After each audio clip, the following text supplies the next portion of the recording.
నాకైతే కొనపడేది ఒకటే, ఎన్నికల ముందు వరకు జగన్మోహన్ రెడ్డి గారి మీద విషం ఎక్కిచ్చారు, విషం చిమ్మారు. ఈనాడు, ఆంధ్రజ్యోతి, TV5, మీరు, పవన్ కళ్యాణ్ గారు అందరూ కలిసి, ఆఖరికి బీజేపీ వాళ్ళతో సహా పురంధేశ్వరి గారు కలిసి ఏమని 15 లక్షల కోట్ల రూపాయలు అప్పులు చేశాడు జగన్మోహన్ రెడ్డి గారు అని చెప్పని.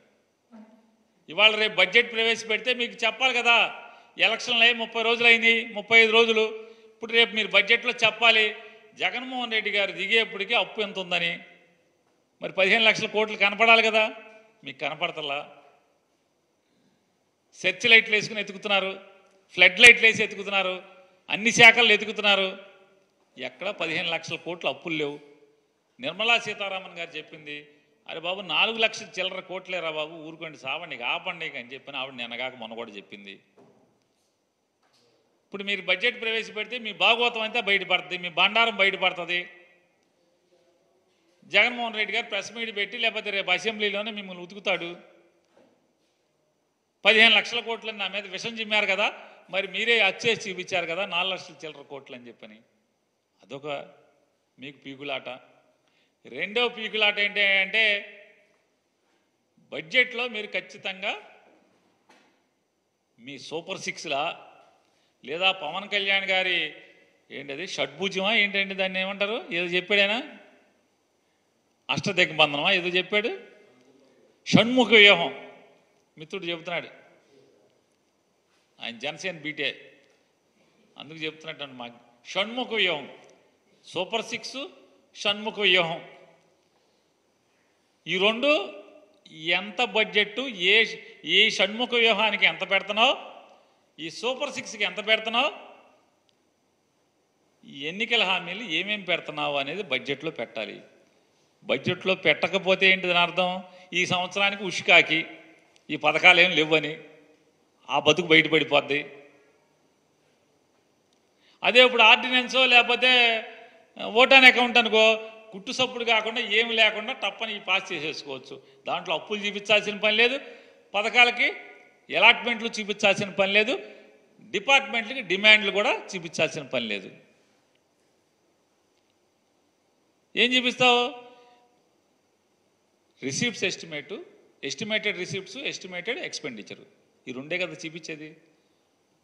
సింపుల్గా ఆర్డినెన్స్తో పాస్ చేసుకుంటాం, చర్చ లేదు, అప్పులు కనపడవు. జగన్మోహన్ రెడ్డి గారి మీద విషం చిమ్మిన 15 లక్షల కోట్లు చూపించాల్సిన పని లేదు.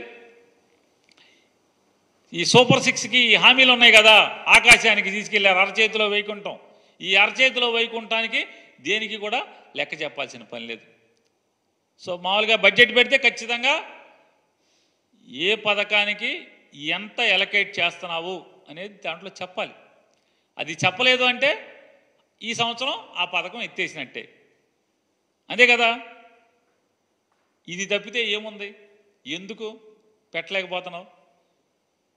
అయితే ఇది అవ్వాలి, లేకపోతే నీకు పరిపాలన చేత కాకపోవటం అవ్వాలి, అంతే కదా.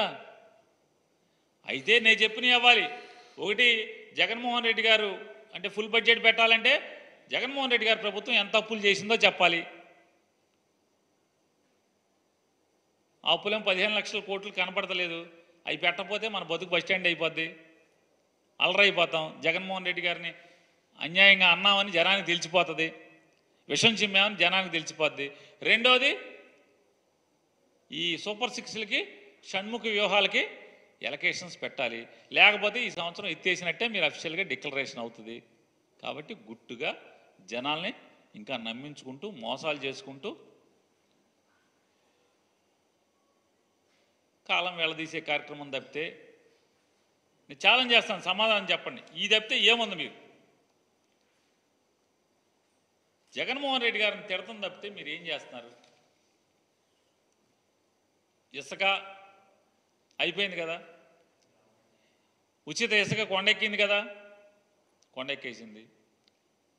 తల్లికి వందనం కింద మీద అవుతున్నారు కదా, ఒక కాగితం ఇచ్చారు, దాన్ని పేక పట్టుకుంటేనేమో అబ్బాయి తూచి అది కాదు ఇది కాదు ఇది కాదు అన్నారు. ఏది కాదు?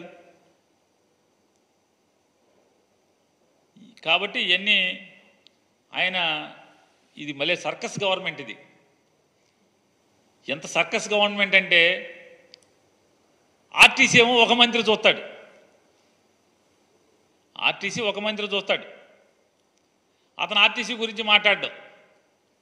ఇంకొక మంత్రి ఉన్నాడు, ఆయన ఏమో ఆర్టీసీ గురించి ట్వీట్ చేస్తాడు. ఆగస్టు 15 నుంచి ఆర్టీసీ ఉచితం అంటాడు. ముఖ్యమంత్రి కానీ రవాణా శాఖ మంత్రి కానీ ఉండదు. అంటే ఇది ఒక కంగారు గవర్నమెంట్. ఎవడెవడు ఏం చేస్తున్నాడో ఎవడికి ఏంటో అర్థం కాని పరిస్థితి, ఎవరి శాఖ ఏంటో తెలీదు. అట్లాగే జగన్మోహన్ రెడ్డి గారి ప్రభుత్వం అసైన్మెంట్ ల్యాండ్లని ఫ్రీ హోల్డ్ పేరుతో దోచుకున్నారు, 1000 ఎకరాలు దళితుల భూములు దోచుకున్నారని చెప్పి చంద్రబాబు నాయుడు గారు ఒక బురదేశే కార్యక్రమాన్ని, విషం చిమ్మే కార్యక్రమాన్ని నిన్న తెరలు తీశాడు ఆయన. నేను చంద్రబాబు నాయుడు గారిని ఛాలెంజ్ చేస్తాను. నీ గవర్నమెంట్ నీ చేతిలో ఉంది చంద్రబాబు నాయుడు గారు. ఎవరి పేరు మేంచి ఎవరి పేరు మీదకి ఆ ఫీల్డ్ ఫ్రీ హోల్డ్ ల్యాండ్ బదిలీ అయింది? ఏ వైఎస్ఆర్ కాంగ్రెస్ పార్టీ ఎమ్మెల్యే, ఏ వైఎస్ఆర్ కాంగ్రెస్ పార్టీ మంత్రి, ఏ వైఎస్ఆర్ కాంగ్రెస్ పార్టీ నాయకుడు దళితుల భూముల్ని ఫ్రీ హోల్డ్ చేశాక బదలాయింపు చేసుకున్నాడో చేయి, రుజువు చేయి.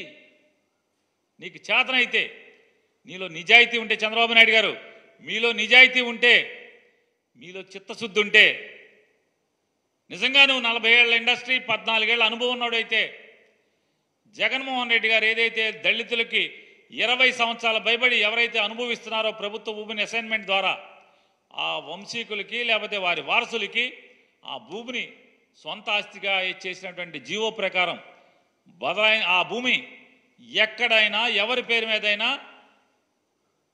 వైఎస్ఆర్ కాంగ్రెస్ పార్టీ ఎమ్మెల్యే పేరు మీద కానీ, మంత్రి పేరు మీద కానీ బదలాయింపు, జగన్మోహన్ రెడ్డి గారి పేరు మీద కానీ, వాళ్ళ కుటుంబ సభ్యుల పేరు మీద కానీ బదలాయింపు అయిందా? చూపించు. ప్రభుత్వం మీదే కదా, మీ చేతిలో ఉంది కదా. ఈ తప్పుడు మాటలు ఎందుకు చంద్రబాబు నాయుడు గారు? అసత్యాలు ఎందుకు? చెప్పాలి కదా. కేవలం బట్ట కాల్చి మొహం మీద వేయటం తప్పితే, ఎన్నికల ముందు ఏ రకంగా అయితే విషం చిమ్మారో అదే విషం చిమ్మే కార్యక్రమాన్ని ఇంకా కొనసాగింపు తప్పితే, ఎస్ మీలో కలేజా ఉంటే, మీలో సత్తా ఉంటే, మీలో అనుభవం ఉందని చెప్పని మీరు ఏదో అనుకుంటున్నారు కదా. మీ అనుభవం ఉందే నిజమైతే ఈ సమాజం ముందు పెట్టండి. జగన్మోహన్ రెడ్డి గారి ప్రభుత్వం ఏ దళితుల భూమి, ఏ ఎమ్మెల్యే, ఏ మంత్రి బదలాయించుకున్నాడో పెట్టాలి కదా. స్టాంప్స్ అండ్ రిజిస్ట్రేషన్ నీ దగ్గరే ఉంది కదా, నీ ప్రభుత్వమే కదా.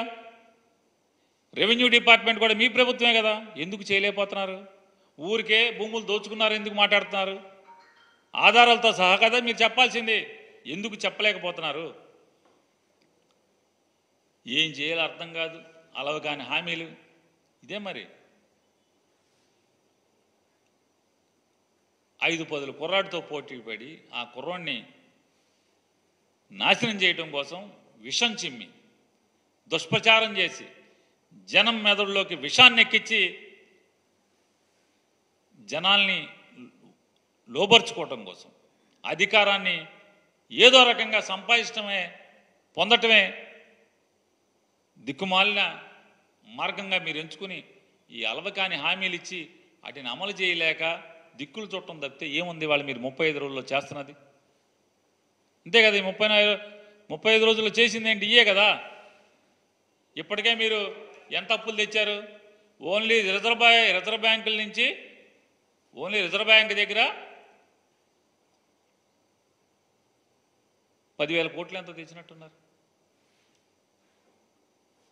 ఒక్క రిజర్వ్ బ్యాంక్ దగ్గర నుంచి. అసలు ఆంధ్రప్రదేశ్ రాష్ట్ర ప్రభుత్వం అప్పులు చేస్తే అదేమైనా చేబోదుళ్ళు ఉంటాయా? క్యాష్ తెచ్చుకుంటారంటే ఎక్కడన్నా? నిర్మలా సీతారామన్ గారు ఉంది కదా, ఒకసారి ఇవాళ కూడా ఢిల్లీ వెళ్ళారు కదా, ఒకసారి వెళ్ళి అడగండి. ఆవిడ నిన్నగాక మొన్న కూడా చెప్పారు ఆంధ్రప్రదేశ్ రాష్ట్రానికి అప్పు ఎంతో తెచ్చుకోండి బ్యాంకుల దగ్గర నుంచి. ఆర్బీఐ గేట్వే ఉంది, ఆర్బీఐ గేట్వే ద్వారా కాకుండా ఎక్కడి నుంచైనా అప్పు తెచ్చే అవకాశం ఉందా రాష్ట్ర ప్రభుత్వాలు? అన్నీ బ్యాంక్ ట్రాన్స్ఫర్లే కదా, తీసుకోండి. ఇవన్నీ జగన్మోహన్ రెడ్డి గారి మీద విషం చిమ్మటానికి 14 లక్షలు 15 లక్షల కోట్లని ఇవాళ అవి చూపించలేక తెల్లమొహాలేసి